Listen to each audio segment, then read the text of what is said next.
Bismillahirrahmanirrahim. Assalamualaikum warahmatullahi wabarakatuh. Pada kesempatan kali ini, saya dan rekan-rekan saya dari kelompok 2 akan menyampaikan materi tentang iman dan pengaruhnya dalam kehidupan. Sebelumnya, saya akan memperkenalkan anggota dari kelompok 2. Dimulai dari saya Deva Inraiza, rekan saya Adinda Pramesti Maharani, Tira Safira, dan Dairatun Najifah. Kesempatan kali ini saya akan menyampaikan beberapa materi. Ada 4 pokok materi yang akan kita bahas pada kesempatan kali ini. Yang pertama, hakikat iman. Yang kedua, hubungan iman, ilmu, dan amal. Yang ketiga, karakteristik dan sifat orang beriman. Dan yang terakhir, yang keempat, hal yang dapat merusak dan meniadakan keimanan. Pembahasan yang pertama yaitu hakikat iman. Secara etimologis, iman berasal dari bahasa Arab iman yang berarti percaya. Perkataan iman diambil dari kata kerja amana yu'minu yang berarti percaya atau membenarkan. Menurut istilah, pengertian iman adalah membenarkan dengan hati, diucapkan dengan lisan, dan diamalkan dengan tindakan atau perbuatan. Dengan demikian, hakikat iman adalah membenarkan dengan hati bahwa Allah itu benar-benar ada dengan segala sifat keagungannya dan kesempurnaannya. Kemudian pengakuan itu diikrarkan dengan lisan, serta dibuktikan dengan amal perbuatan secara nyata. Sebagai umat Islam, ada 6 rukun Islam yang wajib kita ketahui. Yang pertama, iman kepada Allah. Yang kedua, iman kepada malaikat Allah. Yang ketiga, iman kepada kitab-kitab Allah. Yang keempat, iman kepada Rasul Allah. Yang kelima, iman kepada hari akhir. Dan yang terakhir, iman kepada takdir, qada dan qadar. Yang pertama, iman kepada Allah Subhanahu wa Ta'ala. Iman kepada Allah Subhanahu wa Ta'ala artinya mempercayai dan meyakini dengan sepenuh hati bahwa Allah itu ada atau wujud. Untuk dapat mengenalnya, kita harus mengetahui sifat-sifat yang dimilikinya.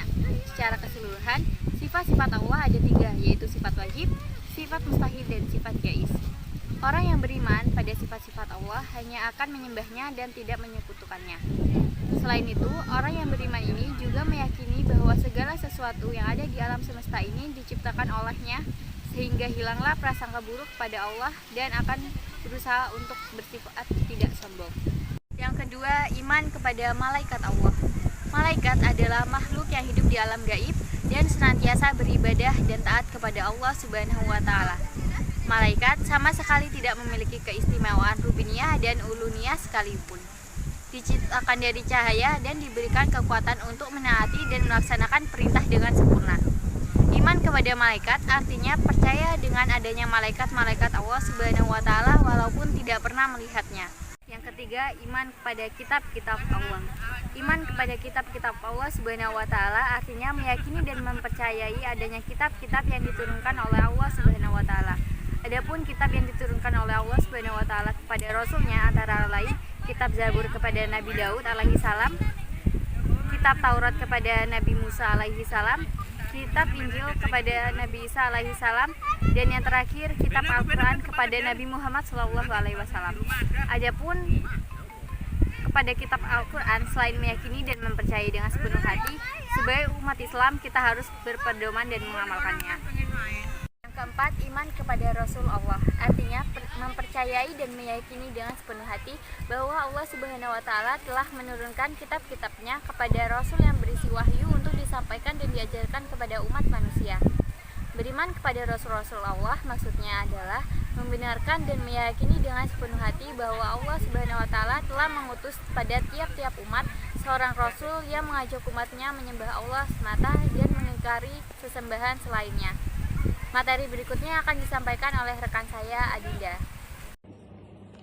Yang kelima yaitu iman kepada hari akhir.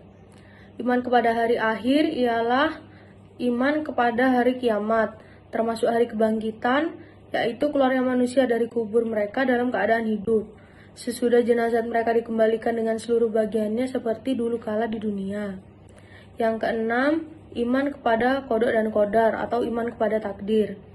Di sini yang dimaksud iman kepada qada dan qadar adalah percaya bahwa segala hak dan keputusan Allah yang berlaku pada makhluknya termasuk kita sebagai manusia itu tidak terlepas dari berlandaskannya kadar, ukuran, aturan, dan kekuasaan Allah.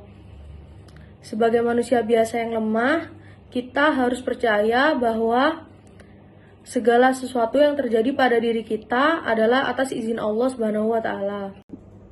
Hubungan iman, ilmu, dan amal. Dalam Islam, antara iman, ilmu, dan amal terdapat hubungan yang terintegrasi ke dalam agama Islam. Islam adalah agama wahyu yang mengatur segala sistem kehidupan. Dalam agama Islam terkandung 3 ruang lingkup, yaitu akidah, syariah, dan akhlak. Sedangkan iman, ilmu, dan amal berada di dalam ruang lingkup hidup tersebut. Iman berorientasi terhadap rukun iman yang 6, sedangkan ilmu dan amal berorientasi pada rukun Islam, yaitu tentang tata cara ibadah dan pengamalannya. Meskipun hal paling menentukan adalah akidah atau iman, tetapi tanpa integritas ilmu dan amal dalam perilaku kehidupan muslim, maka keislaman seseorang muslim menjadi kurang utuh. Bahkan, ada yang mengakibatkan penurunan keimanan pada diri muslim, sebab eksistensi perilaku lahiriah seorang muslim melambangkan batinnya. Iman dan ilmu merupakan 2 hal yang saling berkaitan dan mutlak adanya. Dengan ilmu, keimanan kita akan lebih mantap. Sebaliknya, dengan iman, orang yang berilmu dapat terkontrol dari sifat sombong dan menggunakan ilmunya untuk kepentingan pribadi, bahkan untuk membuat kerusakan. Karakteristik dalam sifat orang beriman. 1. Memiliki rasa takut di dalam hatinya. Allah Ta'ala berfirman, Innamal mu'minuna alladzina idza dzukirallahu wajalat qulubuhum. Sesungguhnya orang-orang yang beriman ialah mereka yang bila disebut nama Allah gemetarlah hati mereka. Quran Surat An-Anfal ayat 2. Hanya orang yang beriman jika disebut nama Allah muncullah rasa takut dalam hatinya. Rasa takutnya sebagai bentuk mengakukan Allah. Sebagai contoh, jika ada seseorang yang berkeinginan melakukan maksiat, kemudian ia teringat Allah atau ada yang mengingatkannya dengan mengatakan bertakwalah Anda kepada Allah, maka dia adalah seorang mukmin. Rasa takut tersebut adalah ciri-ciri orang yang beriman. 2. Adanya tambahan iman ketika ayat Quran dibacakan. Allah Ta'ala berfirman, wa idza tuliyat alaihim ayatu zadathum iman. Dan apabila dibacakan ayat-ayatnya, bertambahlah iman mereka atau karenanya. Quran Surat An-Anfal ayat 2. Hal ini menjadi bukti keimanan seseorang ketika Al-Quran dibaca baik oleh dirinya ataupun orang lain. Ia dapat mengambil manfaat dengan bertambahnya rasa iman, sebagaimana Rasulullah SAW pernah memerintahkan Ibnu Mas'ud untuk membacakan Al-Quran. Lantas Ibnu Mas'ud bertanya, bagaimana akan membaca Al-Quran sedang Al-Quran diturunkan untukmu? Rasulullah SAW pun menjawab, sungguh aku senang mendengar bacaan Al-Quran dari orang lain. Ibnu Mas'ud pun membaca surat An-Nisa tak kalah sampai pada ayat 41. Fakaifa idza jina min kulli amati bi syahidi wa ji'na bika 'alaiha wa a'isyahid. Maka bagaimanakah halnya orang kafir nanti apabila kami mendatangkan seseorang saksi rasul dari tiap-tiap umat dan kami mengatakan kamu Muhammad sebagai saksi atas mereka itu. Quran Surat An-Nisa ayat 41. Maka Nabi mengatakan cukup. Aku pun memandangi Nabi dan melihat mata beliau berlinang air mata. HR Al-Bukhari. Potongan ayat kedua surat An-Anfal di atas menjadi dalil bahwa rasa iman bisa bertambah dan bisa berkurang. Karena akidah Ahlus Sunnah adalah iman itu bertambah dengan melakukannya, ketaatan dan berkurang dengan melakukan maksiat. Dicontohkan dalam ayat di atas adalah melakukan ketaatan dengan mendengarkan bacaan Al-Quran. 3. Tawakal hanya kepada Allah. Allah Ta'ala berfirman, wa ala rabbihim yatawakkalun, dan hanya kepada Rabbanya mereka bertawakal. Quran Surat An-Anfal ayat 2. Orang yang beriman akan menyadarkan segala urusan hanya kepada Allah, bukan kepada yang lain. Akan tetapi mereka juga melakukan sebab agar terwujudnya suatu hal, di samping tetap bertawakal kepada Allah, karena mereka yakin bahwa tidak ada terwujud suatu hal kecuali atas kehendak Allah. 4. Adanya tambahan iman ketika ayat Quran dibacakan. Khusyuk dalam sholat merupakan satu ciri orang beriman lainnya.